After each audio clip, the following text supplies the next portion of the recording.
Up to now, we have discussed an all regression procedure of selecting independent variable for a multiple linear regression model. In the literature, there are three more procedures that we will discuss now, starting from the procedure which is called a posteriori. We will be using the same data set as previously concerning life expectancy, predicting life expectancy based of a bunch of variables. Some of them are associated to medical data, some of them are associated to financial data.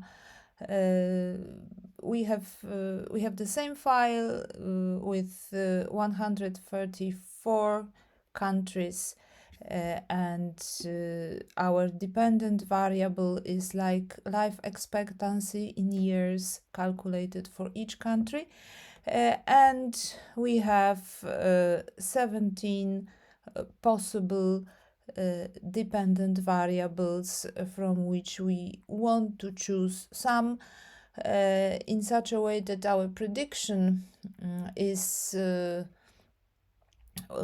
good enough in a sense that R square is big enough, and in the same time a model is not very much complicated.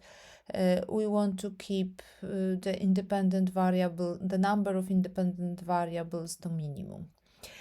Okay, so I will not be going over all those variables because we discussed them before, but what we have to do at the very beginning, we have to start from correlation matrix for all of them, because as previously we have to take care of highly correlated pairs of variables. We shouldn't have very highly correlated pairs of potential independent variables.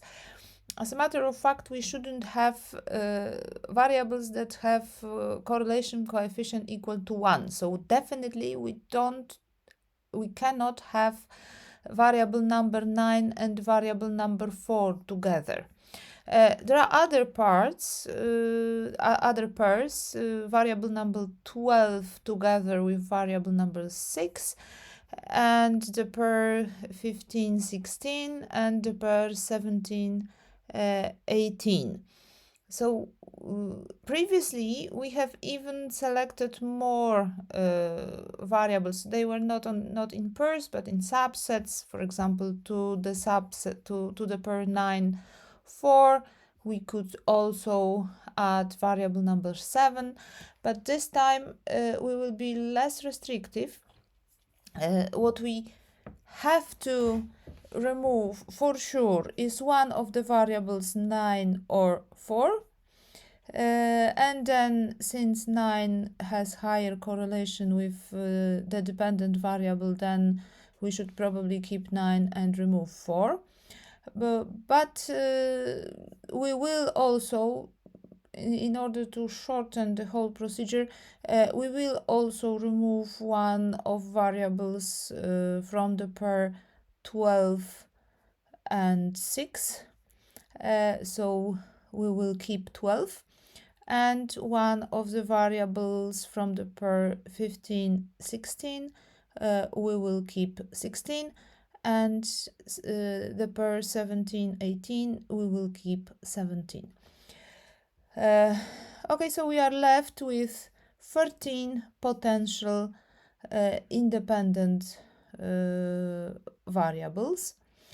And we start the a posteriori procedure of selecting independent variables for multiple regression model. It is step-by-step procedure. We start with the full regression with all the variables. We calculate R square, and we calculate all partial correlation coefficients of variable x1 with each of the independent variable while controlling the rest of them. So we will have first answer is our r square for the full set of data. In a sense, this is the upper bound of the quality of prediction that we can have here. We see that 87% of the variability of life expectancy can be explained by using all 13 independent variables here. However, the set of 13 variables is probably too big. I mean, it is definitely too complicated to, for example, interpret the slopes of all the variables properly. Therefore, we are going to reduce this number in the following way. We calculate partial correlation coefficients with between the dependent variable x1 and all the 13 other variables. And we select, at each step, we select one variable to be removed. Here we can see that among all those partial correlation coefficients, the lower value we get for variable 14, which means that we can easily remove variable 14 from our set of potential independent variables without losing much of the information in the model. So we do that. X14 removed, we are left with 12 variables, and then we would do the same. We again calculate r square for the set of 12 variables, and we see that the difference is not really that big. Of course, r square, it is a little bit lower, but the difference is in the last two digits. And then we again look for another candidate for removal, and we see that this is variable number 7. Here we have the lowest partial correlation coefficient among all of other coefficients. And we do the same. We remove x7. We calculate r square for 11 variables. Again, we see the difference is not very big. Now the change is on the third digit after dot, on the fourth digit after dot. Still nothing much changes, and we repeat this procedure. I will not go through this very in a detailed manner, because this is just doing the same all the time. We calculate r square, we calculate partial correlation coefficients, and we choose the variable with the smallest partial correlation coefficient to be removed from the set. So then we remove variable number 9, then we remove variable number 10, variable number 8, and at each step we look at r square, because we don't want to lose too much information. Up to now, r square is almost the same all the time. It lowers a little bit, but not much. So we can freely remove all those variables that we removed up to now. Then with 8 variables, we have again almost the same value. With 7 variables, we have again almost the same value. Then with 6 variables, there is slight change, but this is still almost the same value. With 5 variables, 4 variables, and we go down, down, down, down, up to two variables, and we see that here there is some change. I mean, we started with roughly 0.87, now we have 0.84. So what should we stop this procedure? To see where should we stop, I've prepared such a picture. Here we have, on the horizontal axis, we have number of variables in the regression model, and